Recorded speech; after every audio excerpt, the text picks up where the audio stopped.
everybody? How's it going? We have breaking news in the chat. Can we pull up King Matthew's comment? Oh, wait a minute. Yeah. There's and we have Danny here for it too. Yep. All right. Oh, we got breaking news. First, let's say hello to CG. CG.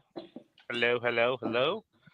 All right. And all right, let's get over to King Matthews there. So what's up, guys? How are you doing? That big congrats, brother. Happy all right, you, man. Congratulations. Get married. Awesome, man. That's awesome to hear. Congratulations. Moving up in the world. We have a nerd box, baby. Good thing.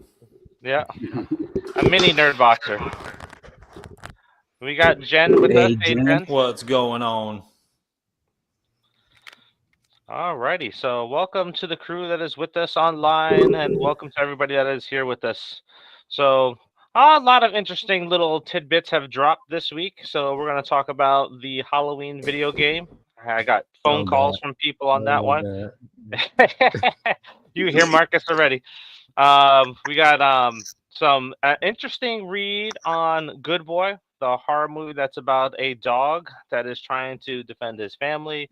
We got some discussions to talk about before our episode next week, which is the current poll that's going on. Then Jester 2 has been announced, and the trailer dropped for that. And I don't know how many people actually know about Jester 1, but we'll talk about Jester 2. And then we're going to finish up with the whole mess of Scream stuff. But I don't know if anybody's seen it. I know Noah wanted to talk about it real quick, so I am going to go out to the website and seen it.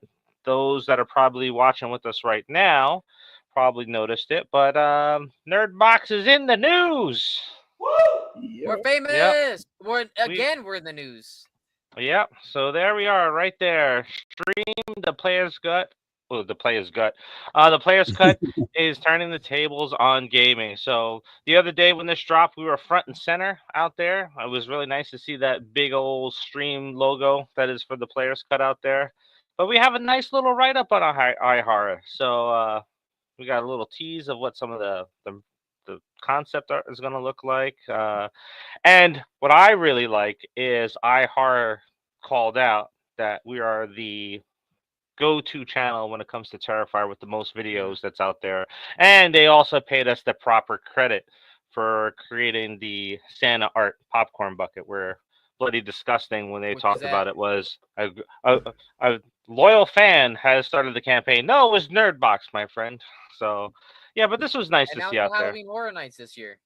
Yeah, right. Mm-hmm. So that little popcorn bucket's made it all the way to Halloween Horror Nights. So that's nice to see. We went to Universal. So we helped petition that. Mm-hmm. Yep, we did. We definitely did. Now we got Oracle 684 joining us. With the Michael Myers pic for the profile picture.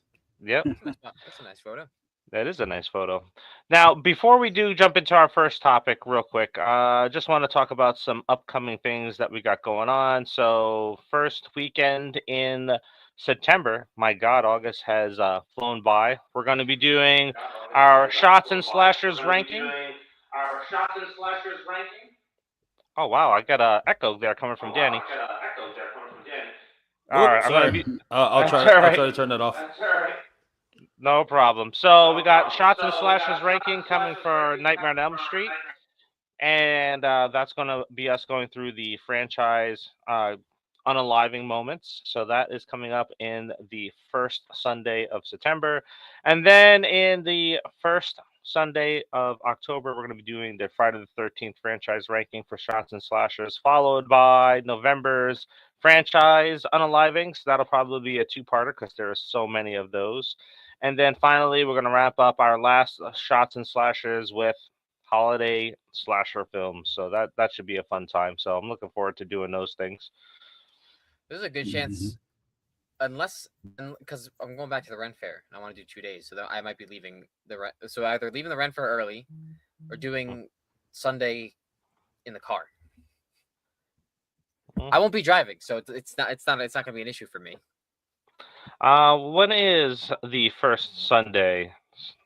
Oh my God! That is the first Sunday. That is the first Sunday. You're not going to be here for your franchise. No, that's for Friday the 13th. So yeah, I will be here. I'll just be in the car. Yeah. Oh no, I'm sorry, I got it wrong. That'll be for the unaliving moments in Nightmare That's on what I Elm thought. Street. Okay. Yep. Yeah. So I'm fine. I'm fine. And I'm You're still fine. beyond. That's to Yeah. beyond. You got Lukas gonna be with you too, so that's gonna be a little bit of a craziness here. So you're gonna have to. I just know some better of us time are going to be management. drunk. Some of Yeah. us are going to be messed up on this one. Well, I can't drink in the car, and neither can Lukas, because that's illegal. And we're not promoting drinking while driving. Don't do that. Yep. Hey, we got William Watson with us. What's going What's on, happening? William? Hello. Thank you for joining us.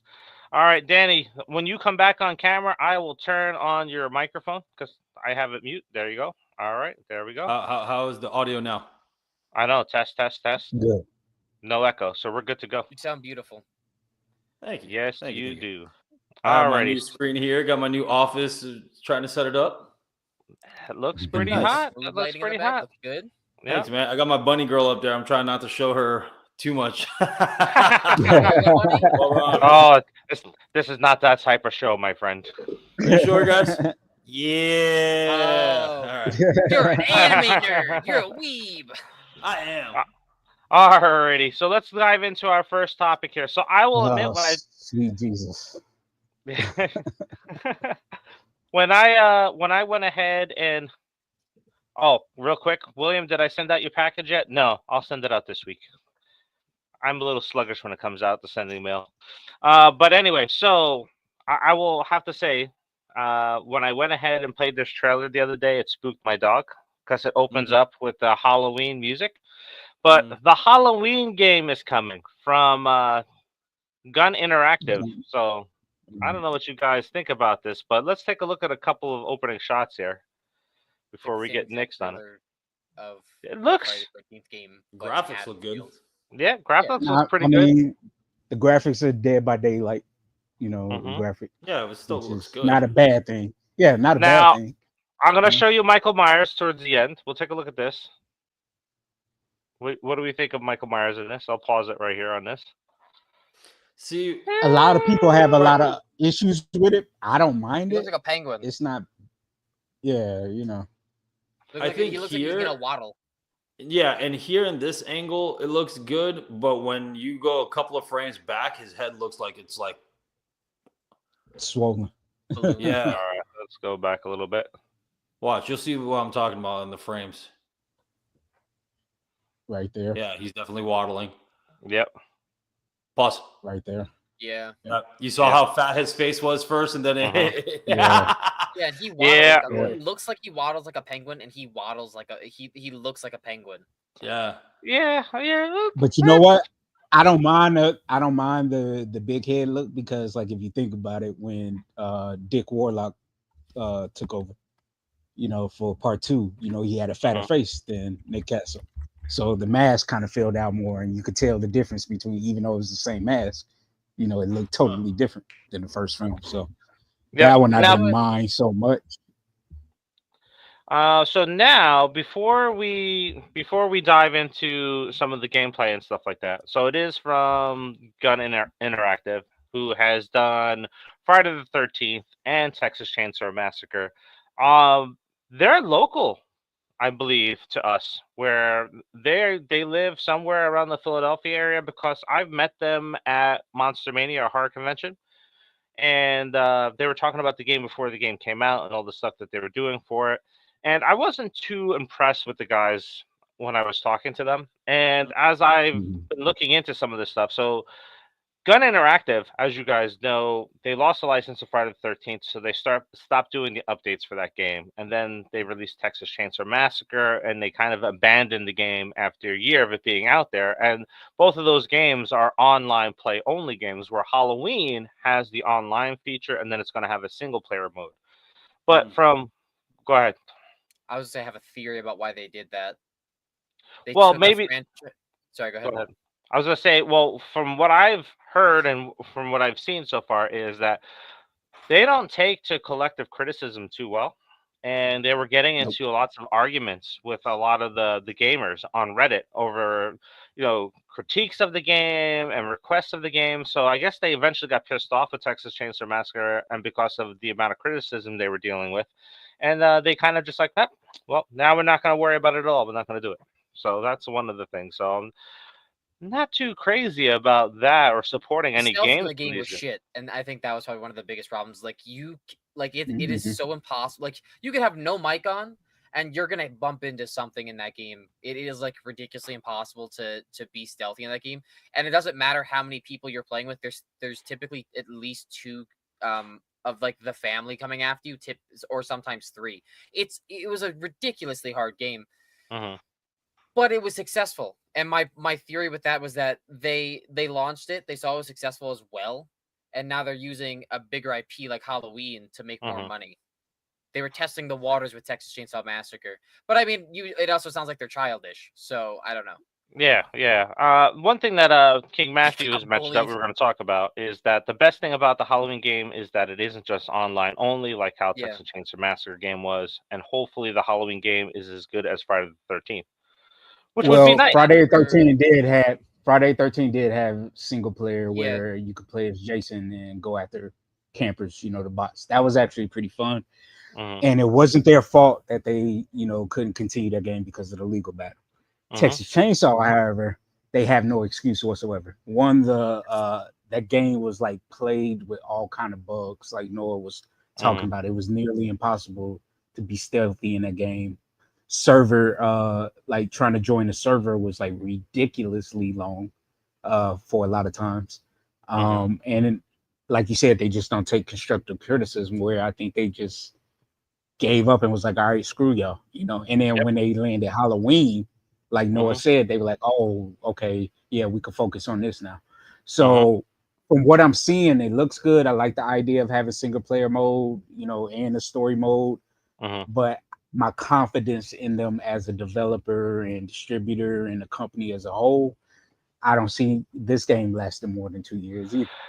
Yeah, Like, and that's the vibe that I got from them before the Friday the 13th game came out. Because we were standing in line with them and we were just having a conversation. And he was talking about the game and stuff like that. And they just had like that arrogance that that they were giving off. So I was like, oh man, it's a shame that I got to stand 30 minutes talking to these guys about that stuff.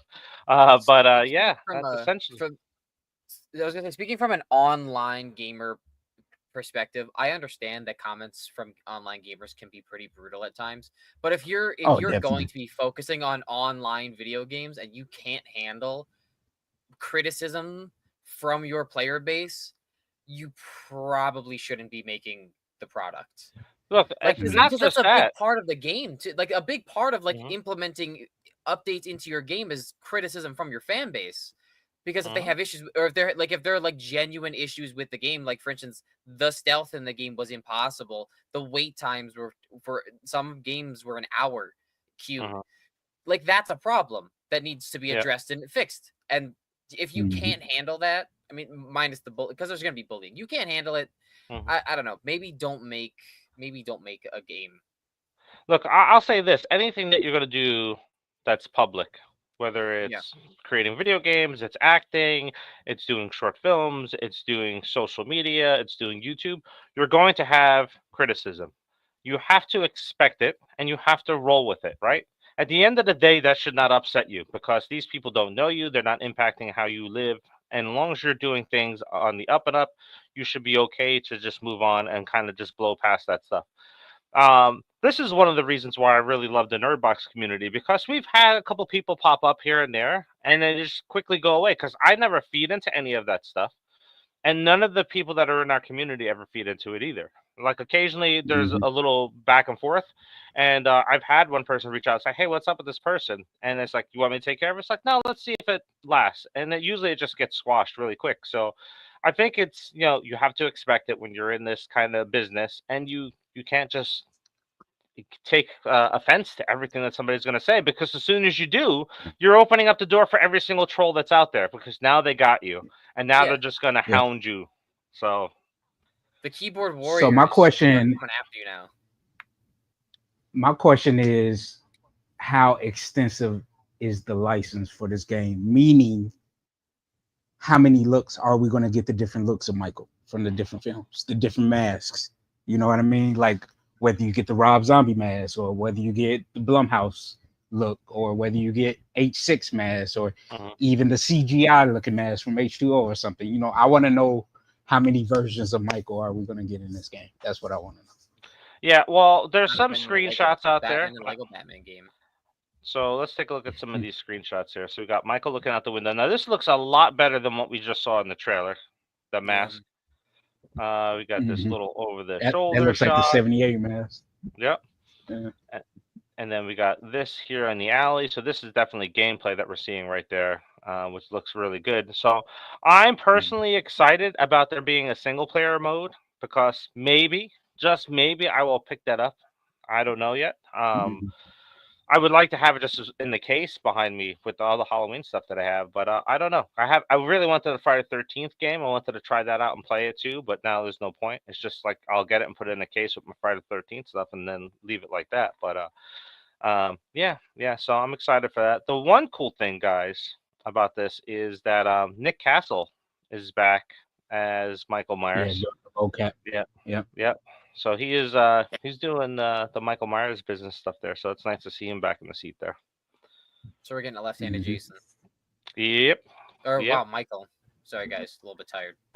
So Danny, so what do you think about the game? I don't know, man. It's kind of like what we've been saying about Halloween. I don't know why my camera keeps freezing. I apologize, guys. But yeah, I just like how we feel about the movie, you know what I mean? It's kind of like I'm so grateful for the graphics and whatnot. You know what I mean? It looks pretty cool. But I mean, it has to be one of those that it has to look good. It has to play good too. You know, there have been plenty of games that look good and they don't play well. And then on top of that, I really do believe that is it going to be like a play-by-play of the damn game? Is there going to be side quests? Like, you know what I mean? Like, it really all depends on how they execute this. Because if it's a brand new story, awesome. If it's in between part 1 and 2, okay, so what are we doing? You know what I mean? I don't know.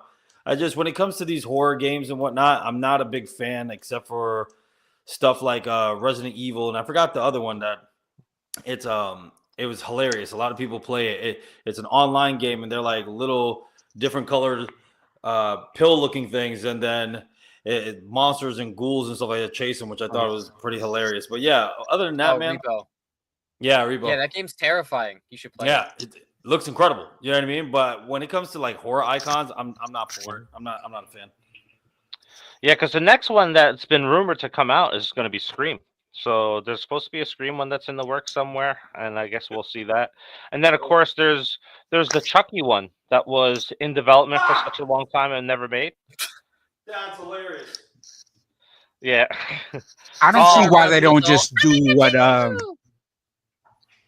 don't know why they don't do the why these horror franchises or these developers take a page out of the book of the Dark Anthology series, like Until Dawn, those type of narrative horror games where it's still very much interactive and your choice matters. You know what I mean? There's different. I'm like, why not go that route with like Until Dawn and Heavy Rain and games like that? That's what these horror games need to do. Yeah, you know? They gotta stop chasing trends because none of these horror games are out. Who's talking about them after a month? Nobody's talking about Killer Clowns. Nobody's talking about Evil Dead anymore. Nobody was really talking about Texas. I forgot about Killer Clowns. Right? Because that was another like basically a Dead by Daylight knockoff. Yep.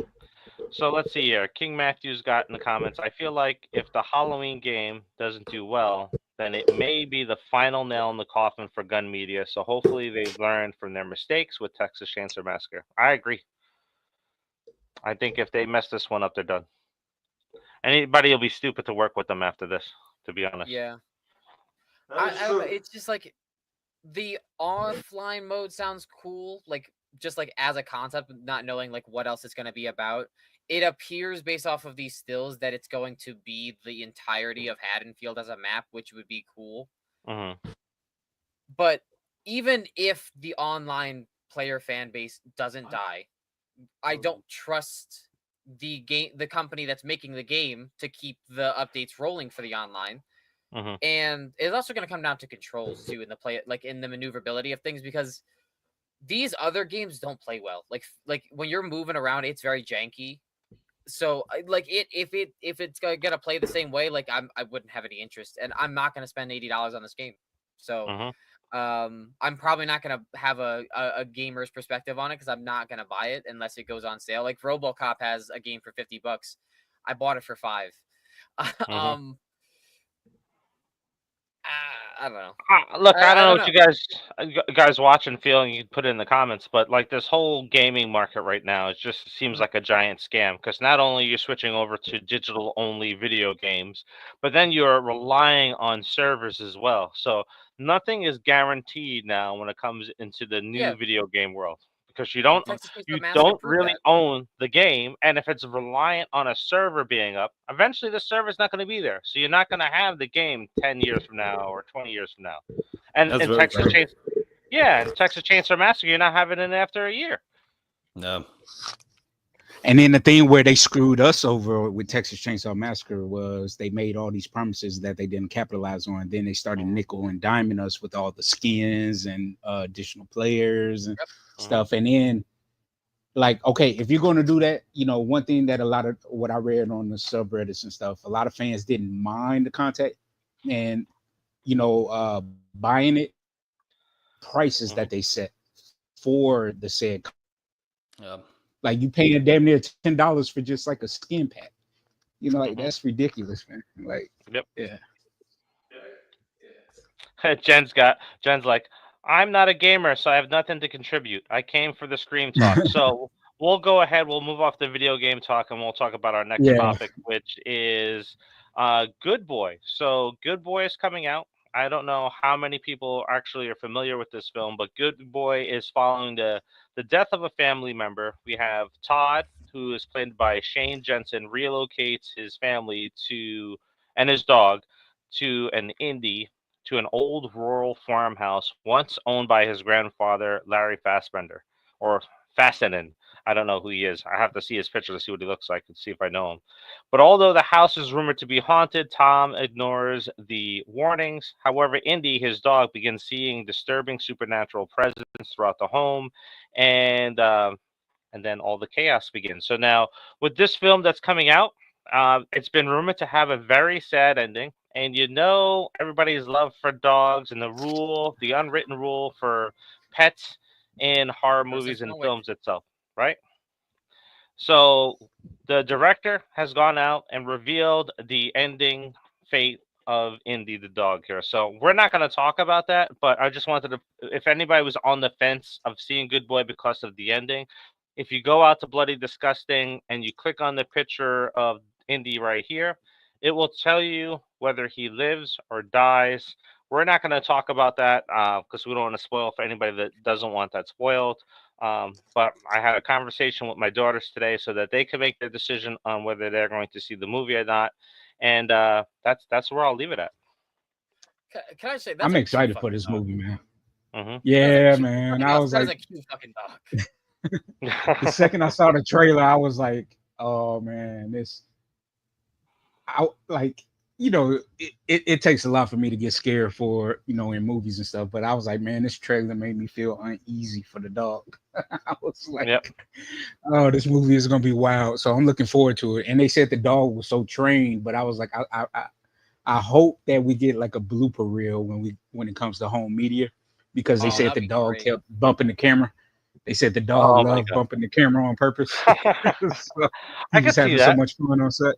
I can see that. So William Watson saying the dog better not die, and then we got King Matthew saying, I haven't seen Good Boy, and I don't think I'm gonna go watch it. I did, however, save up money to get tickets to go see Together. Together was it was pretty Together good.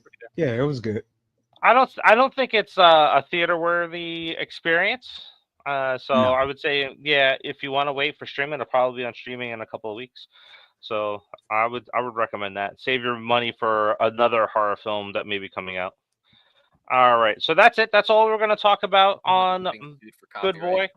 The next thing that we were going to dive into is the movie Jester. So the first cinematic release for this film came out in 2023.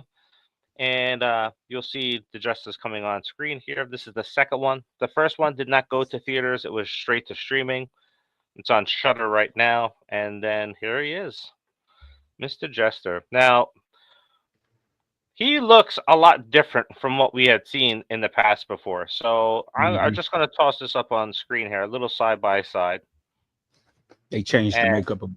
Yeah. Well, the mask is now cracked. As you can see, the mask is kind of broken off. It's strapped to his face. I think some of that is coming from the criticism of Jester being a lot like Art the Clown and Terrifier. Now, for those that don't know, Jester has been around since 2016. There's 3 short films that are on YouTube that you can watch of the original film. I believe this mask looks a little bit more like the original one versus what we saw in the first movie. But I thoroughly enjoyed Jester. It's one of the post Art the Clown movies that come out, inspired probably by Art the Clown. That is actually good compared to some of the other ones that I've seen. So what do you think? It had some cool unaliving moments. Like, it was a fun film, but it wasn't like something that I could go back and watch over and over again, like some other horror movies. You know, like, it was a good first time watching. Like, yeah, cool, this was good. You know, I didn't expect the second one. I definitely didn't expect the sequel. Yeah, not only a sequel to it, but it's going to theaters. So that kind of threw me off when I saw that. But it's cool because it's another movie that takes place around Halloween time, and it's filled with magic and stuff that you would see with a court jester. And there's an underlining theme that they didn't really dive too much into, so I'm hoping that they explore that a little bit in this film, where it's revolved around depression, and that seems to be his trigger. All right, we've got Scott Walker with us. Lots of Scream stuff to talk about. Yep, we're blowing through our topic so that we can talk about that for you, Scott. CG goes, love the Jester, but the movie was so-so. Yeah. I actually own it. I have gone back and watched it. I enjoy it. Alrighty, so let's see here. We got Jen saying, I spent $20 for Megan 2.0 and was, right? Megan 2.0, yep. So my thing is that I think they're gonna do like what they did with the first one and give us an unrated cut. So hopefully, you know, it'll be a better film, because you could tell by the editing of the movie theatrically, like, they cut out a whole lot in that movie, and it just didn't mesh well. But I don't know if that's still gonna make it any better than it was. It was just so lackluster. They concentrated too much on the comedy aspect of it, I think, this time, and they really shouldn't have done any of that. I just like the one chick that played the bad, you know, because she plays in Ahsoka, man, and I think she's just drop dead gorgeous. So, yep, I love that actress, man. She's awesome. Alrighty, so that's our Jester talk. So now we're gonna go ahead and we're gonna switch over to talking about Scream 7. So there is a new book that has dropped recently, and that is this book right here on screen, Your Favorite Scary Movie by Ashley Collins. Did you read it? I'm like halfway through it. It's pretty good. Okay. Yeah. Now, in this book, there's interviews in there with Kevin Williamson. There's interviews in there with Neve Campbell. It's a behind-the-scenes book, which could be a good or bad thing. I think they purposely put this book out to kind of answer some questions that all of us have had out there about what's going on with this film. So one of the things that have come out and is on Bloody Disgusting is that Neve Campbell pushed for the film to be reset back to the suspense of the original film. And Kevin Williamson revealed this in a recent interview and in that book where he was talking about that, where she's really kind of pushed to say, hey, look, we need to go back to the drawing board and not be doing the things that happened in the films that have come out afterwards. So she wants to go back to more of that, I guess, the suburb type of feel that's in the film. So I don't know what you guys think about that. I'll let you go ahead and kick off first, Marcus. I know Daniel probably want to jump in as soon as he's back on to talk about it. I mean, I get what she's saying. Like, you know, like when Scream 5 rolled around, they didn't really have the tension that the first trilogy, maybe even the fourth film had, you know, that tension building. It did kind of lack it. So I get what she's saying as far as like going back to his roots of that I do not mind. But at the same time, I don't want to retread what we've done in the past per se.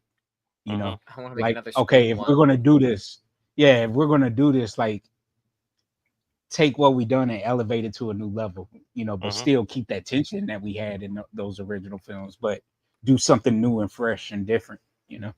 So, Yeah, and Scream 5 followed a lot of the same beats that Scream in '96 had too. So like, all right, so now we're gonna get another film that's following the same beats that were in the original film.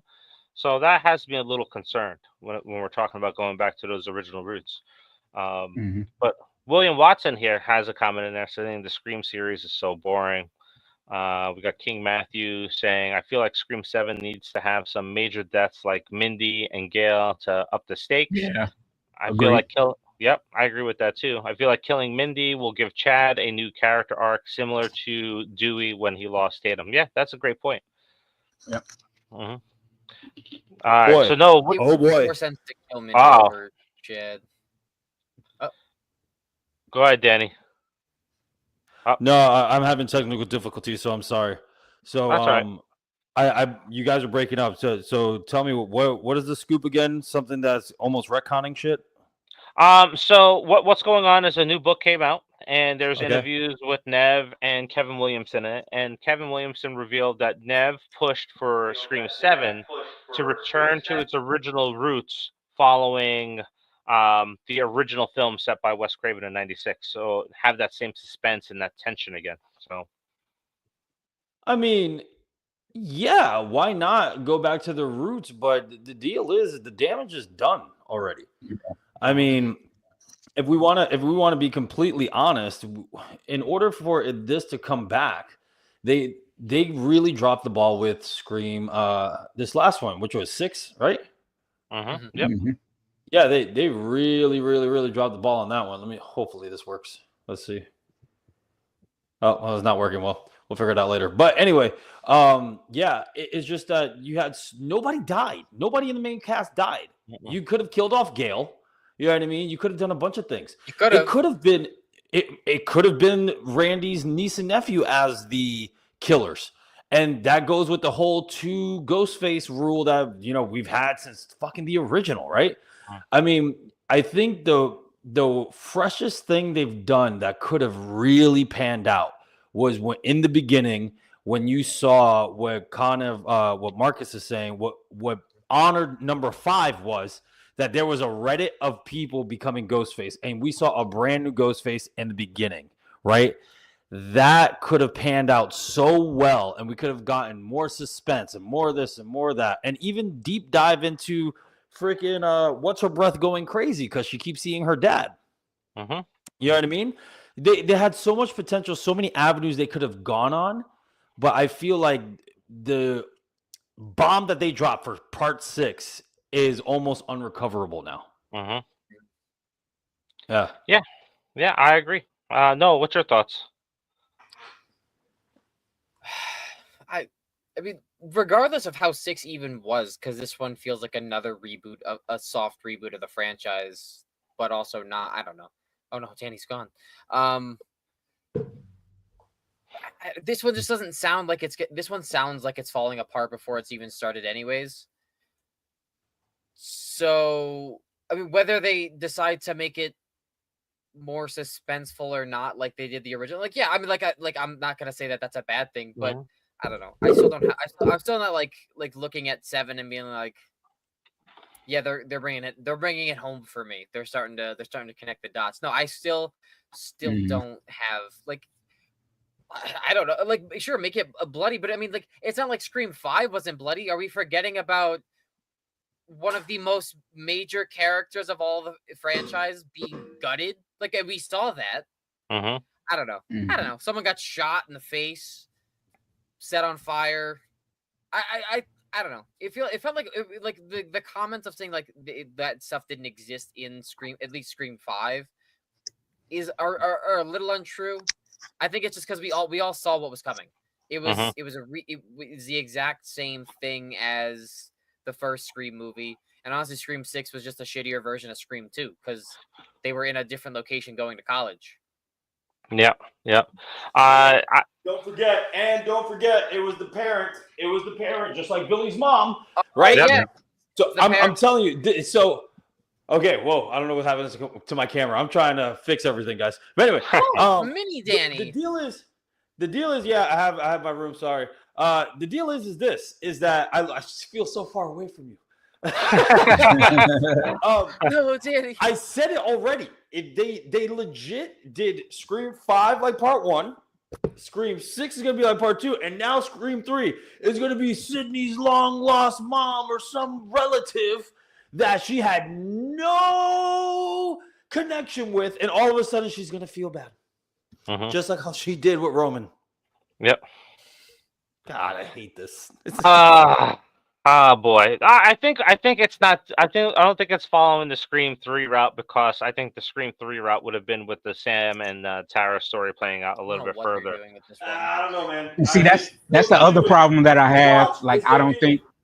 Oh, go ahead, Dan. Grandparent, and then all of a sudden it's like, I'm your grandma or something to her fucking Sydney's kids. I'm telling you, dude. Watch. See, my thing is this: like, I don't think without finishing Sam and Tara's story is the biggest mistake of this franchise. You know, right now. Oh, I can agree with that.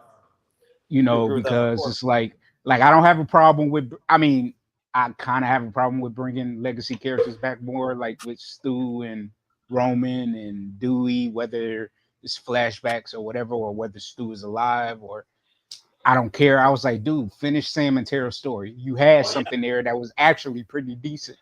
Yep. That you could still include the legacy characters, and y'all dropped the ball on that because y'all didn't want to pay what's her name the money, and y'all try to use the whole her beliefs against her. You know, and y'all fired her for no reason, just because you really didn't want to pay her the money that she was worth. You know, so yeah. Yep. It's crazy. That's crazy. The only way they are saving this for me is if somehow at the end Sam is one of the people behind the mask and she takes out Sidney. Like, that would be like the only, like, let's would be awesome. Yeah, let's have the Ghostface win and have Sam come back. Like, that would save it for me. Also, you take out Gale, you'll get bonus points from me. Oh my god, yes. She should have been gone. She should have been donezo a long time ago. I have a pulse. But yeah. Do you, like, in a writing sense. So I know Scott Walker asked me a question about a writing sense, and you got Danny on here and Noah on here to talk from the writing sense too. But the story arc for Gale is over. Like, there's nothing left for her. It's been over. Yep. Unless the only thing, unless she is a Ghostface and like that's what I was gonna say. Unless she was a Ghostface, there's nothing for it. And Dave, you brought up the best point out of everything. You said Gale has more of a reason to become a Ghostface against Sidney than anybody. Yeah. Yep. Well, Dave will tell you. Career in 4. Dave will tell you. I said it years ago when Scream 4 came out. I was like, "Yo, this would be perfect to set up." Like when they made the announcement for Scream 5, I was like, "Yo, this would be perfect to have Gale and Officer Judy be the Ghostfaces because they both had legitimate gripes against Sidney, and that would have been perfect." Yeah. You know? And the beauty through the poor continuity and the way the films have been written and changed over time is that all the little seeds are there for Gale to be even in charge of the cult itself. That's why these flashbacks would make sense, honestly. If we do flashbacks of her talking to Roman, her talking to that's a good point. Face from Scream 4, like that's where I can see it making sense. And that's where you have Dewey somehow pop up in flashbacks again. You have the whole affair thing that they were going to do in Scream 4 with Sidney and Dewey, maybe. I don't know. Like, that's where I can see all that. Maybe, hold on. Maybe I'm connecting the dots now. Maybe we're getting a Gale flashback of her being the mastermind. I don't know. Well, Joseph Wells in the comments just said the best news about the whole project for me personally, that Marco Beltrami is coming back to score the movie. So that's good. That's the best news for Scream 7 for me, because his music has been missed. So. The best news for me is Anna Camp. That's the best news for me. let's take a look at some of these comments. So we got King Matthew. From what I've heard, Neve Campbell worked on the script for Scream 7 with Kevin Williamson, so she helped to write the script, which is cool. Yeah, if that's true, I don't see a problem with that. The only thing that gives me nightmares of is Jamie Lee Curtis with Halloween and how Oh my she God. was with that. Yep. Let's see here. Scott She Walker. just didn't promote it as good as she did Freakier Friday. That's the Yeah. problem. He's so silly, Noah. That's funny. Do you guys think Tara's charter school together? Wait, do you guys think Tara charter school together in Scream Universe, or do you think they broke up? Oh, Tara and Chad. That's interesting, right? Because this is a time jump, so I would have to assume that Chad and Tara are no longer together, which is Yeah, if Tara isn't going to be in it, then yeah, they'll probably have a throwaway line like, "Oh, they're off somewhere, and we had to split up or something." Yeah, it also they're in makes Chad hiding. expendable. Yeah, they're in hiding like Sidney was in the last movie. She doesn't want to be in the spotlight anymore. This one's a good one because I can tell you from going to Five Nights at Freddy, the reaction. I knew all you guys' opinions. What will the audience reaction be in the movie, the cinema, to see Stu alive and take off his mask? Oh, they'll go crazy. Yeah, they'll go crazy. All right, so that's Marcus's opinion. Danny. I don't know, man. To see Stu alive and take off that mask is kind of what we're all expecting now. You know what I mean? So I don't think it's going to be as. It's kind of like what I said with Saw, right? Like when you had that moment that they were teasing that the doc was still alive from the first one, right? Everyone was just thinking it, and then they showed it in the beginning of the movie. And it's just like, oh, come on, right? But if you have a Roman situation, right, that all of a sudden you have Ghostface running around, and then boom, a Ghostface, because I know this sounds silly, but me and Dave talked about this, like a Ghostface just off the other Ghostface, and then takes off the mask and it's Stu. Jesus Christ. That would be more of a thing. And have that towards the end of the movie, though, right? We already revealed who the two Ghostface are. No one's expecting fucking Stu Macher to show up, and then he does. And that's towards the end of the movie. It doesn't have to be the very end, but it's towards the end of the movie. That would be better. But I don't know. I think we're all expecting it. So to do that, I don't think everyone, would be as surprised as we all thought. Well, to piggyback off of Danny, Ghostface too, like he starts running up and going after like the Sidney or whatever, and like the other Ghostface are confused, so they're just looking at him. He stabs one and then goes after the other, and then starts chasing Sidney himself. That would be cool. Sure. To piggy off Danny though, I think the reason why I said like folks are gonna go crazy is. I was saying that in the sense of think about who's really going to fill those seats. It's going to be people who aren't like fans of the franchise like we are. You know what I mean? So them knowing like, oh, Stu's back from the first film, they're going to go crazy. They already love Matthew Lillard because of Five Nights at Freddy or wherever else. Where us as like true Scream fans, we're like, oh yeah, we knew this was going to happen. You know, like Danny said, like we're already expecting that to happen. So yeah, it's also how they do it. Yeah. So, no, what's your thoughts? Well, I mean, since we all kind of like, provided that they don't decide to do the stupid AI bullshit and he's like from the past or he's not actually there, like that, like or flashback or it's like something stupid. I think other people are going to be excited for it. I've been wanting him to come back, so it really just depends on whether or not it's going to be a justifiable reason. Or if it's just gonna suck. So I don't know. We'll see. Because I still don't have faith in this movie. I think. Yeah, I think they really kind of like.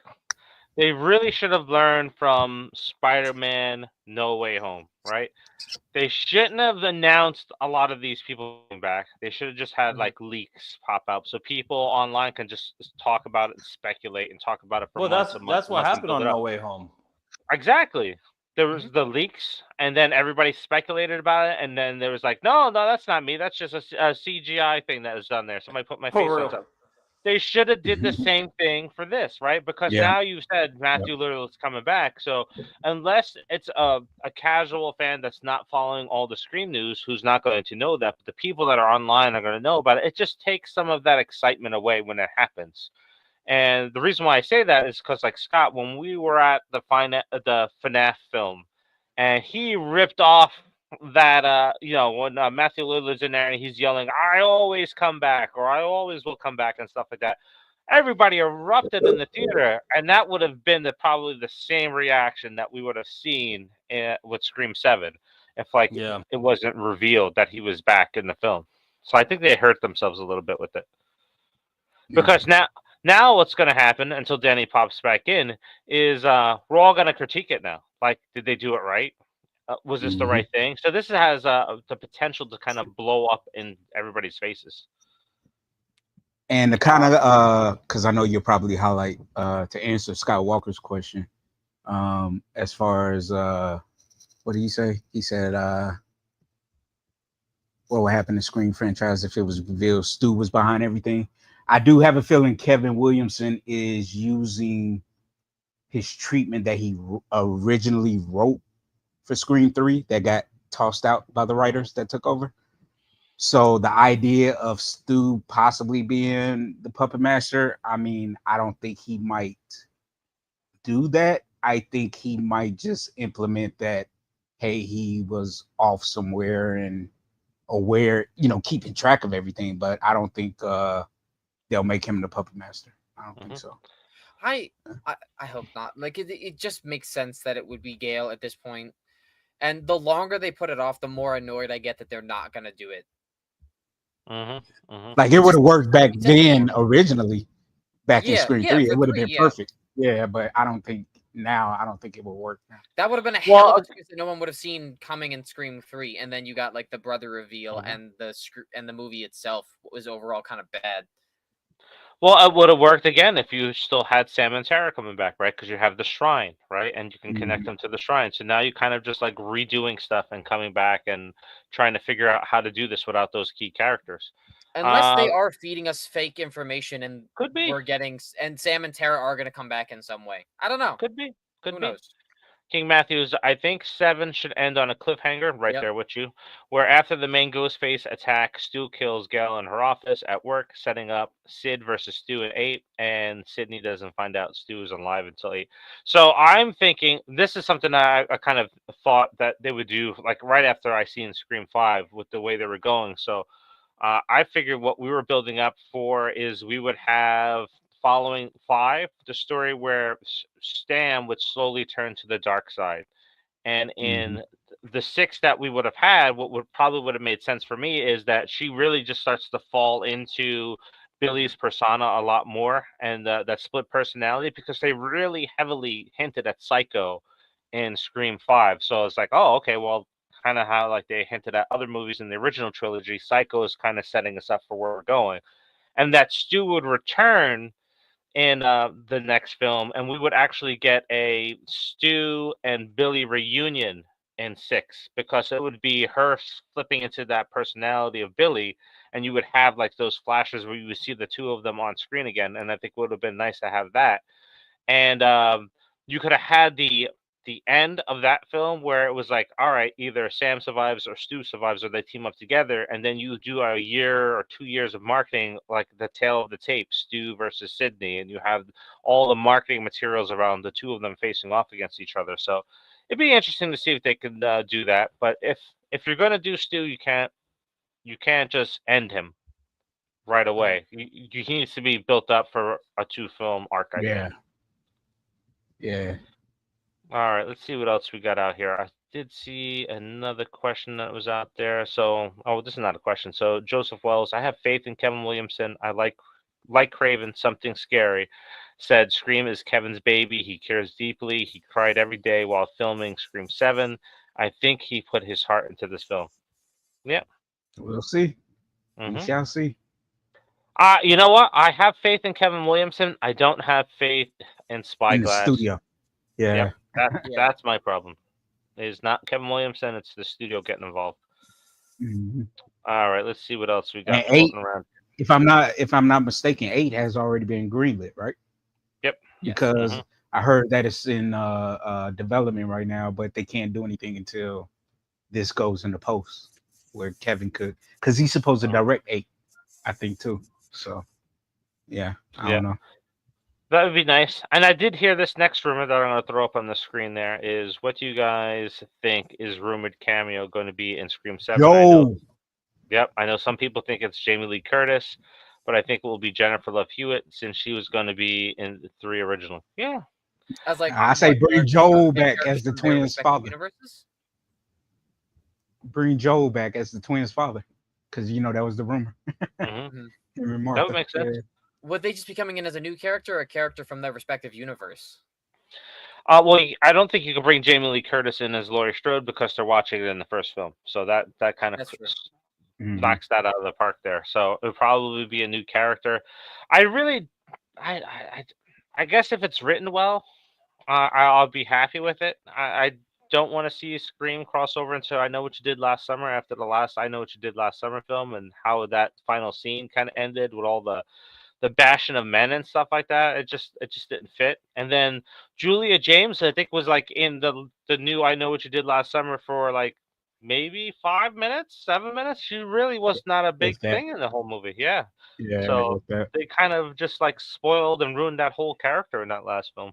So, all right, we got some more Scream stuff to look at and talk about. So let's see what we have here. Let's see. I do want Joel to make a return, though, man. He was the smartest character in the entire franchise. Yeah, Joseph Wells disagrees with Sam turning to dark because at the end of Scream 6, she dropped the mask after looking at it and told the audience that she isn't going to. Yep. So here's the reasoning why I think it would have been great to have her turn dark, right? You have Sydney as the ultimate final girl right now. She is top level. So if you ever plan to have Sydney get taken out or make us believe it, you need to have a antagonist that is on the same level. And how do you have an antagonist that's on the same level? You create that character over a course of a few films, and you would have Sam. You're echoing again, Danny. All right. I'm gonna mute you real quick.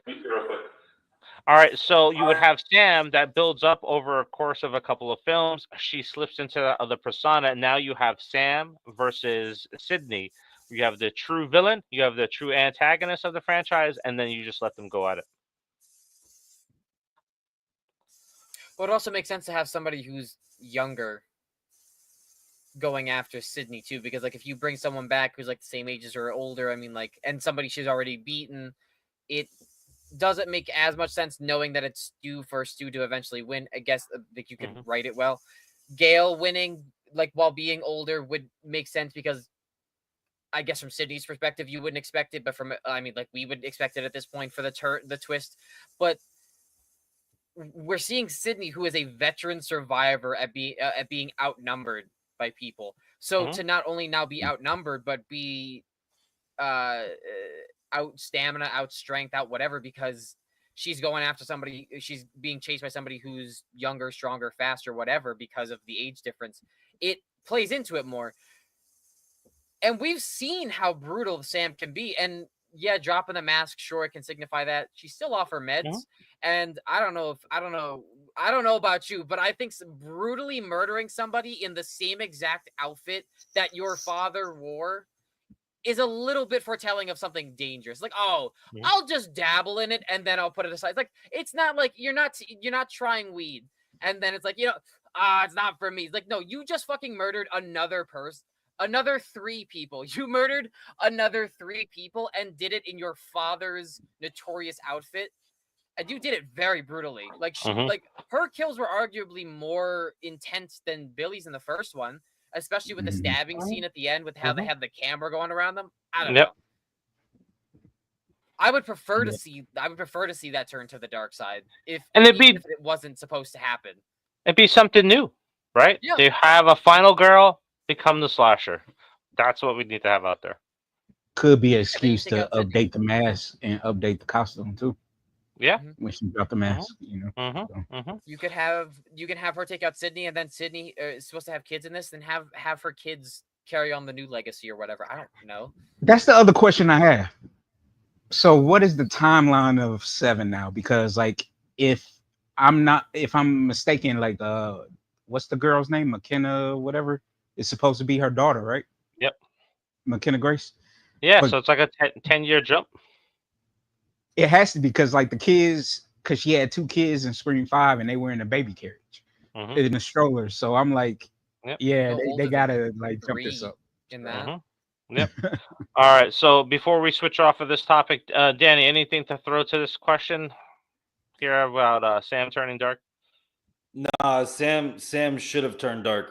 That was what they were leading up to. I mean, especially like I said, she was on her meds, and now her meds are. God, man, I'm sorry for the technical difficulties, ladies and gentlemen, all day today. Anyway, for Sam's story, it was that after she killed, her meds are not working. All this stuff is not working. She's seeing Billy like crazy, right? So it just makes sense for her to become the new villain. What we should have had, and what we were kind of deducing from the trailer originally, was that Sam turns and she's trying to kill her sister, Tara. Dude, that would have been awesome. Because again, here you have this psychopath and she's really psychotic. You know what I mean? Doesn't matter who. Everyone can get the fade, right? These hands are ready to eat for everyone. So the whole thing they were alluding to, and not to capitalize on it, was just trash in my opinion. Now, if they didn't do that, Joseph, then I agree with you, right? Like, if they didn't build that up, then sure, you shouldn't have had her do it, and then you should have Tara become it, because Sam was the reason why that she broke up the family. Definitely great motive. Yep, all the clues are there too, especially with her relationship Sam was also with the reason Amber. Tara got attacked on multiple occasions. It should have been Tara and Amber in the 5th one instead of Richie. That was one of the ideas, was to have Tara in on it too. It should have been. There was a lot of things in the original story where it was the two of them setting everything up, and it was Tara's way to get revenge for her sister leaving her behind and stuff like that, which would have been great. It would have been even better if she had like found out too. But it's like what I said. The one line that I hate in the movie that has solidified it for me was when he goes, when he revealed himself, he's like, I know it's horrible, but it's what's best for the movie. And it's just like, come on. They had to throw that meta. They had to throw the meta line in there because they knew people were not going to like the fact that it was, again, the boyfriend and the best friend. Yep. Come on, man. Yeah. Well, Jen puts it really to point here. I think Sam dropping the mask signified the end of the Carpenter story. Yep. Well, that's how it is right now. Yep. Unfortunately, it wasn't planned that way, but that's how it does. I know. I don't like it, man. I really don't. I know a lot of people love it, but I don't. I don't at all. Yep. All right. Like I said, thus are keeping it under wraps, and they're coming back for 7. I don't know. I think that this movie, dude. But again, then. Jen also puts out there it was debunked that Jamie Lee is the cameo. Thank God. Oh my God, dude! Could you imagine? No more. So we got Scott out there saying to Marcus, it is a bad idea to have the idea of Stupid being behind all of the events in all 6 films. What will that be like? So you're saying that it's a bad idea if Stu's behind everything? I say now, doing it now. Back then, it would have worked, but now because of all the issues and the conflicts, yes. It's like the execution of it now. Yes, it's just too long. Yeah. Well, not only too long, but think about it. You already had it done with Roman. If they would have never done it with Roman, then this would have made sense. A lot more sense. Right? Because think about it. Everyone, they were like, Stu Macher. Who's Stu Macher? Right? Everyone knows Billy, but nobody knows Stu Macher. And then to have that as this was Stu's master grand plan, holy shit. Yep. Like, it would have been that Billy was the brute. You know what I mean? And he was the brains. And everyone thought he was the stupid one. Oh, beautiful. Beautiful. Yep. Alrighty. So we're gonna stay on the Scream topic here, and we're gonna talk about the next thing with Scream. So in the book, Sidney goes on to talk about Mark's character and what happened to Mark. So here's the quote from her. So honestly, I thought it was just a random name, referring to Mark Kincaid not coming back and us getting Mark Evans. And then she goes on to talk, think about how challenging it would be to make the choice to even have a child if you were Sidney Prescott. Then, if you did have children, the stress and fear that would live under about your history coming back to you. I don't want to give it away, but how she chooses to parent is a big choice and perhaps different than others might do. So I think she kind of saves it here a little bit with the choice for Mark Kincaid not being back, because you have to look at it from this standpoint, right? She's marrying another person that is gone through the whole ghost face situation. Their life could be kind of, turbulent, right? When it comes to that, and how they gonna who's gonna have PTSD? Is he going to have PTSD because he's a former detective? Is he going to be overprotective? Yeah, so it could be a rocky relationship. We may find out about that relationship and how it played out and how she chose Mark Evans. I still think it's funny that they didn't change the name and left it as that. But so yeah, because that's not the reason why they chose the name Mark. I thought it was a random name. That's not the reason why. They couldn't afford to bring back Patrick Dempsey, and so they had to change it. That's the truth behind it. Yep, that's the truth. Like this is definitely like a PR save right here. It's like, yeah, it was just a random name. And then she's talking about parental changes. No, it was definitely meant to be Mark Kincaid. It would have made sense if it was Mark Kincaid, not only because he was in the end of 3 and they were together happily. Now, granted, it's like a blossoming relationship that could change, whatever. But like, I don't know. That it seems like a weak little publicity thing that they threw in there, so people would stop talking about it as much. Like, oh yeah, I guess it makes sense. Like, no, it doesn't make sense. What makes sense is that you couldn't afford Patrick Dempsey, because he said he would come back to do it, and that is it. You needed something else. So Mark Kincaid is not coming back because you couldn't afford Mark Kincaid. That's what it is. This is about as bad as James Gunn and Frank Grillo excuse for why his hair wasn't white in Superman and Peacemaker. this is just laziness and just PR excuse. Why? But why wasn't it? What was the excuse? So for Superman, the reason why Rick Flag Sr.'s hair was not white after Creature Commandos was because Frank Grillo was cast in Tulsa King.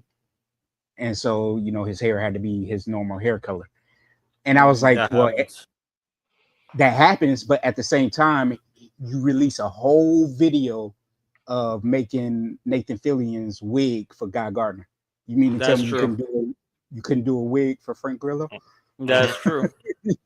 So laziness. It's just excuse and laziness, man. But to answer King Matthew's question, yes, you can buy the on Amazon. That's where I got mine from. Alrighty, yeah. So, Danny, what do you think of the reasoning behind not bringing Kincaid back?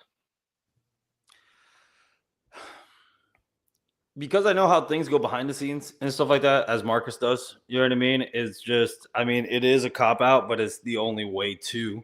You know what I mean? It's the only way to do that. Like, unless you fucking fridge them, right? You kill them off, and all of a sudden now this is the reason why Sidney parents the kids the way they do. Oh, your dad got killed, yada yada yada, and then so now this other Mark. I just feel like if that's the case of like, oh, she's gonna raise them not like how normal parents. It's Jamie Lee Curtis in Halloween, man. Yep. How remember the daughter was like, I didn't want anything to do with my mom because she made us like dip.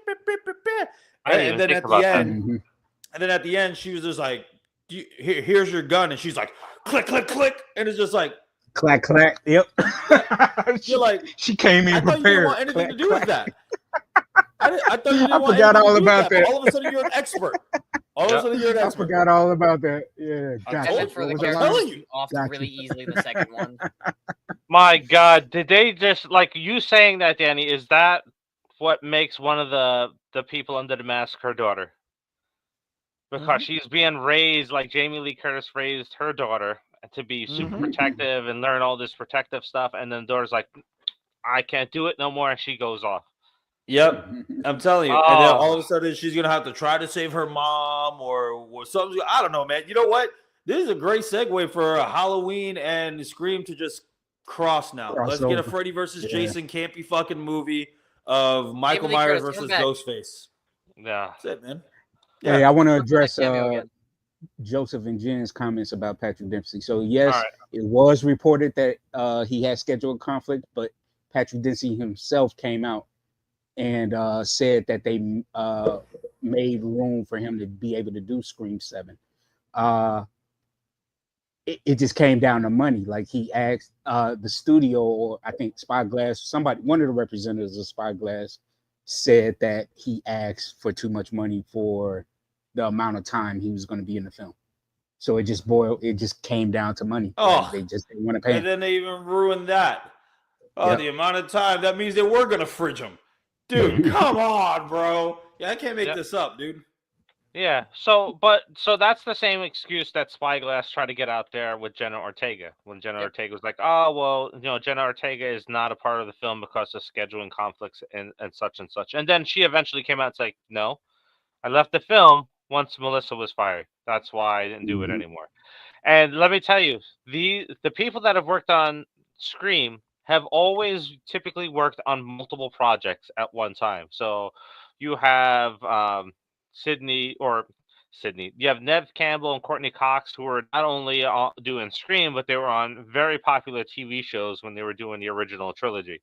And you have Jenna Ortega, who is probably one of the busiest actresses in Hollywood that does usually 2, sometimes 3 different projects at the same time. She does voiceover work. She does TV. She does this. So for them to put that information out there, and while yes, it's not the 1990s or the early 2000s where they probably treat actors a lot better when it comes to working multiple projects, they still do it today. So yeah. Unfortunately, hey, just want to say congrats to King Matthew. He said he has to scoot out to go be with the fiance again. Congrats on the baby, man. Yeah, congrats, brother. Yep. Y'all be safe, man. Yeah. So so that's it with the Kincaid story there. So she's trying to get ahead of it. What I kind of find funny is how she's trying to do all the positive PR, especially how she was treated for 6.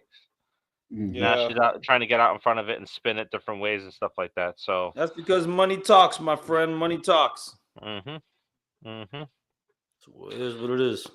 All right, let's see. I haven't watched season 2 of Twisted Metal yet. Is she in it? Did she come back for that? Because I wanted to know, did she fit into her schedule with Scream? So, because she was the main villain of season 1. So, Neve Campbell, I heard she's in the 2nd season. She is? Show, okay. Movie or whatever. Yeah. I haven't seen it though, so I don't know. Scott makes a very interesting point here where he says, you know what? He could return in 8 and 9. He could return. Sam can return. Tara can return. Yeah. They just got to cut. Like, what does Anthony Mackie always say on the set of a Marvel movie? Cut the check. Cut the check. Kirby can come back, right? Because I don't think Kirby's in this one. So, which kind of sucks. Yeah. So, you can bring all these people back and kind of salvage it. It's just got to make sense. Right. I'm not going to the movies to see Patrick Dempsey as Mark Kincaid. Like, I want to be very clear about that. But it just for this particular reason with Scream 7 and everything that's going on behind it, like we know that it was supposed to be Kincaid, and now we're getting Joe McHale from Community. Like you see, like I said his name and you both shook your head, and I can't even see Marcus, and I know he did too. I love him. I love him in certain things, but he's funny. He's great. Take him out in the opening scene. Yeah, that's what's gonna happen. I guarantee you that's what was supposed to happen to Kincaid, dude. Yep. I guarantee you they changed the last name, they changed the actor, they're gonna do what they did originally intended. Yep. Now, I will say this, like, realistically, out of all of the characters that I mentioned, so you have Kincaid out there, you have Tara, you have Sam out there, you have Kirby out there, you have Joel, like Marcus was saying, you have Dewey's sister that's out there. Now, with Mark Evans being introduced into the film, honestly, bringing Kincaid back in a future film really has to make sense now, because you kind of just shot yourself in the foot by not having him return now. So, like, what would be the point in the future? Divorce with Sidney. Yeah, that's all I could think of. That or maybe divorce, and he ended up being the Ghostface. Yeah. Damn, dude. Yeah. He's like, this bitch took all my money. That's why I'm Ghostface. but then they're ripping off another film that recently came out, because that's what they did in another film. What I can't movie? say it. I can't say it. I don't want. Nah, I think it's yeah, it's too early yet to kind of put that out there. Yeah, you We'll know tell what you it guys. is already. Yeah, Yeah, you you know know. what it is already. Do I? Black Yep. and yellow. Yeah. All right, let's see it else. Let's see here. Boys, I need your opinions. Melissa and Jenna Ortega both said in an interview will both return possibly in Scream 8 or 9 if the script and pay is right. How will Tara react to see Chad again? Oh. Again, it has to make sense, but Mhm. it's stupid to do it now because they're not in this one. You know, so it's like It's a 10-year continuity is time a jump. major thing. Yeah, Yep. and again, Well- that time jump continuity is very important in this franchise, and that's the reason why I love the Scream franchise initially, because of the fact that it was one of the very few franchises that stuck to its own continuity. But now it's just like all over the place now with this new movie. Like, Well, it's we don't know what's splintering gonna out. happen. Yeah, like you said, Yeah. and we've said that you can do that, right? So we have the 10-year time jump for Sidney's story. So that means you have a 10-year gap where you can tell Sam and Tara's story again to fill in that space.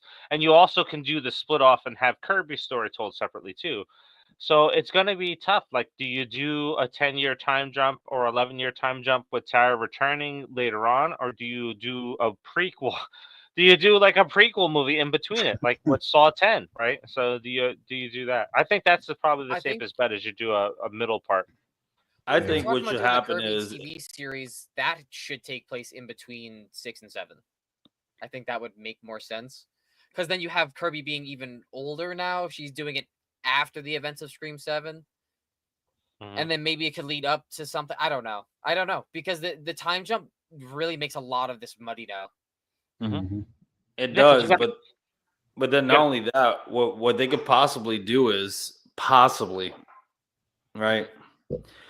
You can I think you guys are right about the safest bet is that with the time jump you have in between movies. But what you could do is that what we wanted before to happen is that now all these characters are separate across the United States, and these events are happening around the same time.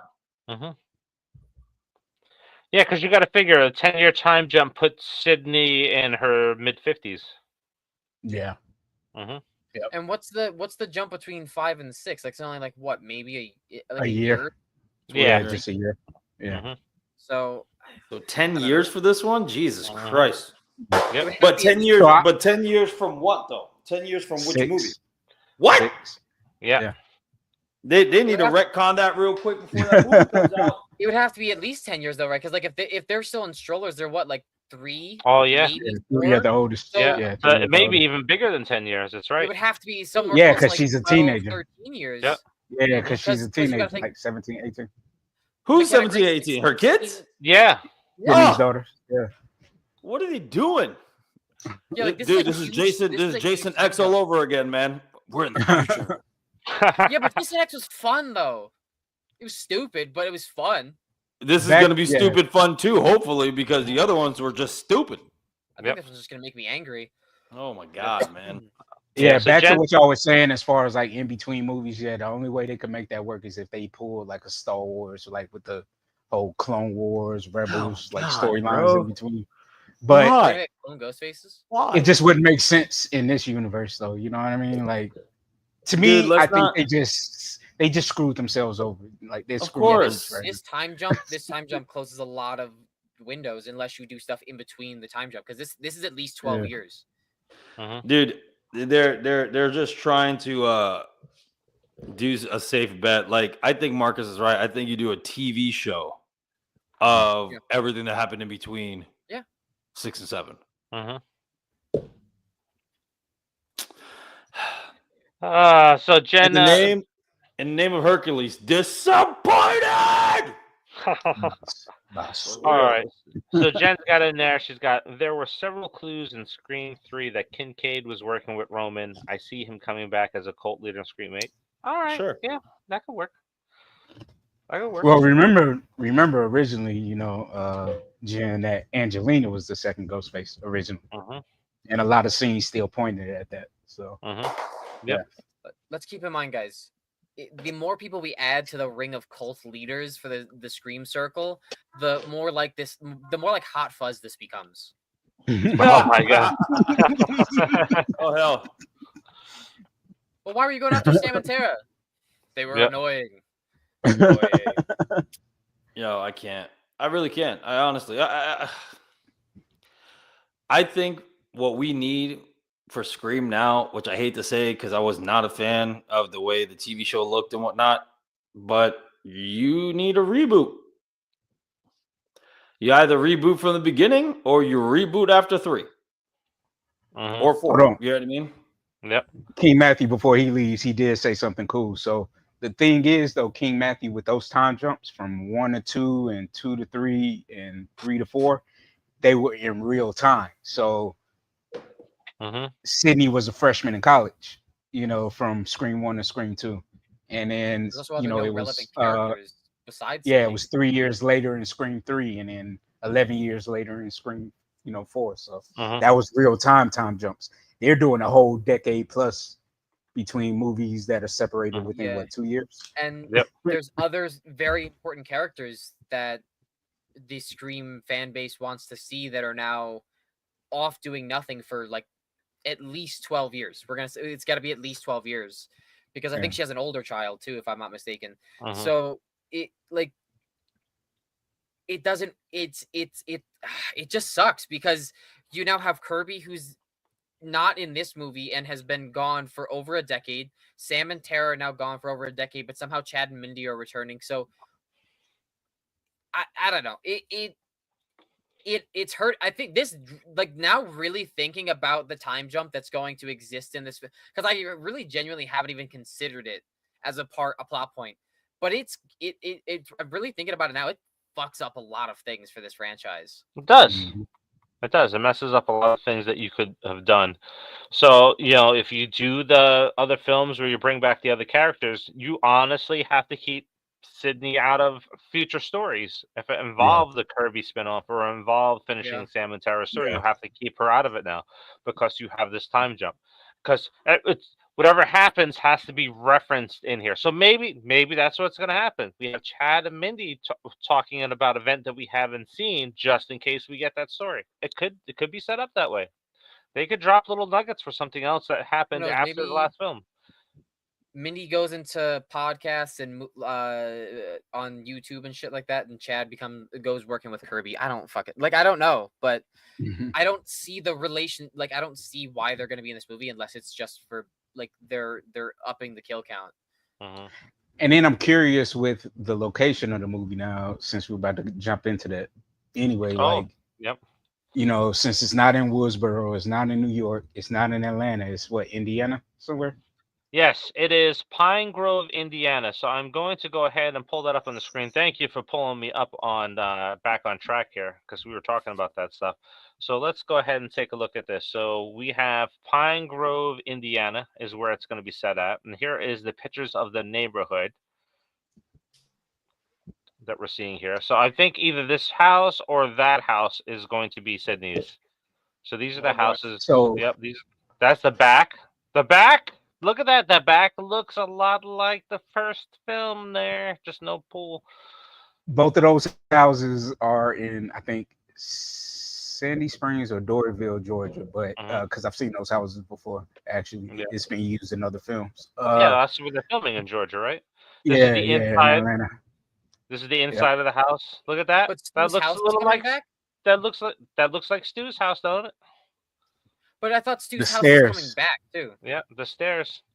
That was one of the rumors that Stu's house is in it, but it looks like they're moved. They're not in Woodsboro at all. So this is the houses. This is the screenshots from that stuff. So that's a neighborhood. Yeah, I'm just curious with it being in Indiana, like what sets all this off again.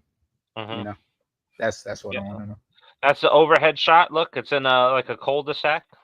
Yeah. Oh, no, that might be Conyers, actually.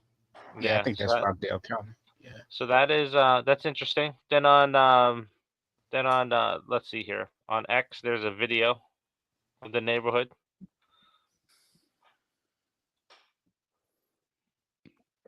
Nice little setup. A lot of places to hide there, so it looks good. It's got a good feel to it. That might That be looks like rock the there. field from the college in part 2. Mm-hmm. Well, you know that was shot in Atlanta, so I mean, well, Decatur, Agnes Scott College. So Yeah, so that looks. It's a good neighborhood. So I'm glad we saw some of the scenes and some of the where they're shooting at. So it looks pretty cool. I like it. Yeah. It looks like it's going to be mostly night shooting, right? For that, so it has that Scream 6 kind of feel to it. Alrighty, so let's see here. We're gonna go with King Matthew still with us. Scream 7 should end Gale's story now that I think about it. Dude, they should have been ended her should have story. been it. That's a Yeah, good it should point, have though. been She's ended. gonna be in her mid-60s. Dude, Mhm. dude, they're gonna have Gale Time die of makes natural no causes. sense. She's not even in this movie. Mhm. That's it. But that's a great point. We didn't even That'd be think funny. about that. She's in her mid-60s now. Yeah, So they have because to age Dewey, her. yeah, because her and Dewey were like Dewey was said he was 25 in the first one, so that means Mhm. Gale Yeah. had to be around the same age, maybe a couple years older. Mhm. Yeah, Great point, man. Great point. This I time jump totally missed just has more and more holes for this story now. It does. Like Gale's gonna be running away from Ghostfaces and making and living. Like I don't know. That sounds stupid. Like Mhm. you're fighting a grandmother. This is Yep. Because it Halloween. is This is stupid. fucking Halloween. that. This is Halloween. Because it is stupid. It's Halloween. All right, so let's go ahead and end on Scott Walker's question. So when you guys saw the Scream 5 announcement teaser on YouTube, Ghostface goes, "Hello, Sidney. Remember me?" with the music playing. What did you guys think of it when Ghostface came out of the darkness? I mean, I was excited because of that gap between 11 and 5. I was like, oh, we getting the Scream back. So of course I was. Again, Scream is one of my all-time favorite franchise as a whole. When it comes to horror franchise, next to Friday the 13th. Friday the 13th is ultimate favorite. But Don't be a hater, man, Dave. I was Don't excited. be a hater. Dave is hating. Yeah, I was excited when I saw that teaser. Yeah. And I won't lie. If the teaser, because you know they're gonna do a teaser, first. They said supposedly we're supposed to get a teaser in October. So When they're does this gonna movie come out either next do year? a teaser of a teaser or actual teaser. Yeah. Yep. So I will kind of be excited, but at the same time, I'll be like, after that rush goes away, I'll be like, okay, be prepared for disappointment. All right. You're the younger of the bunch here. So when Scream 5's announcement was made and the teaser on YouTube, what was your thoughts? Did you care at the time or no? Well, I mean, I because I like the Scream franchise as well, and it is very easily has one of the strongest continuities. And I will say, like, throughout the franchise, you always kind of get seeing the Ghostface run around and always kind of feeling helpless. You feel that with the people in the movie. So I was excited to see the movie come back. And I was hoping that they would finally give us Stu. All right. He's in the movie. Danny, how about you? I don't know, man. As always, excited, right? Excited when it happened, but again, I do like Scream 5. I'm not a hater, man. I'm not a hater, but when the teaser came out, it was exciting to see, and it was just like, oh, they're new characters and yada yada yada. Cool, man, but I can't really say that I was like, oh my God, it's coming back. I was more excited, and I know you said it wasn't that great. I was more excited to see the teaser of I Know What You Did Last Summer. You know what I mean? Like, because we haven't seen it in forever. And it's just like, oh my God, look at this. This is pretty cool. And the scenes are more brutal too. So yeah. But when it came to any of the trailers after 4, you know what I mean? You're kind of like, oh, okay, it's another one. And that's how it was when they released the trailers for 6. I was like, the only thing that was cool about the 6 trailer was the subway scene. Dude, I was like, okay, that was cool. The cool one for me in number 6 was the shotgun in the bodega. And the shotgun in the bodega. Yeah, those two. I was like, all right. I was like, we changing things up. Okay. I was like, all right. That's how I was. Didn't know Ghostface came with a strap. All right, dude. What would have been dope, honestly, in my opinion, and again, you can call me crazy, call me wrong, I don't care, dude. if the whole thing panned out that Tara was fucking nuts and it was her behind the ghost face thing all along and she just projected herself like she was with her sister at the time, Yeah. dude, that would have been insanely awesome, especially in that bodega scene. Mm-hmm. Mm-hmm. You know what I mean? That is just, I don't know. To be honest, I was more excited for 6 than I was for 5. Yeah. So like when 5 was announced, like, oh, right, cool. But you also got to remember the times we were coming out of. We were coming out of a pandemic. We had Halloween out at that time. We had Candyman come back. So it's like, all right, it seems good. Let's get Scream back. Let's get that rolling.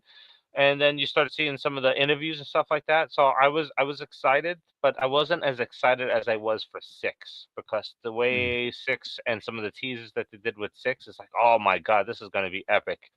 And then unfortunately, it was just a giant letdown. Yeah, perfect. Alrighty, my friends. So that is it. You didn't get us for a full 2 hours today, so that's good. So everybody can go out and watch Alien Earth episode 4, which should be on later today. If it's not on now, I don't know what time it's on. So thank you for joining us once again. We appreciate you as always for joining us and with some of your questions. Go ahead, Danny. And also, if you do love more Scream news, remember, we are ready. We got our first shoot date set in September for our Scream fan film, which is super awesome. Please be on the lookout for our little fundraiser campaign because I don't want to go broke doing this. So any little bit that will help, please and gracias. But I really do think that a lot of the ideas that you guys had, a lot of the ideas that we have, will finally come into fruition into this Scream film. It's something that we're doing that's a little different. I still think is not going to impede on the film, but a little different, but a lot of stuff that we will all love to see. So stay tuned, and we're trying to release it for spooky season. So trying to have an October release, hopefully before Halloween. That's the intention. And so I'm very excited for you guys to watch.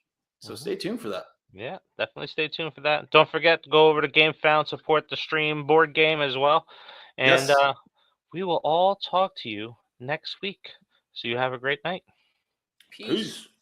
I'm going to go watch I'll Batman. be right back. No. You're going to miss out on Alien 4 now because you made a reference that's going to get you unalived. I don't even say that.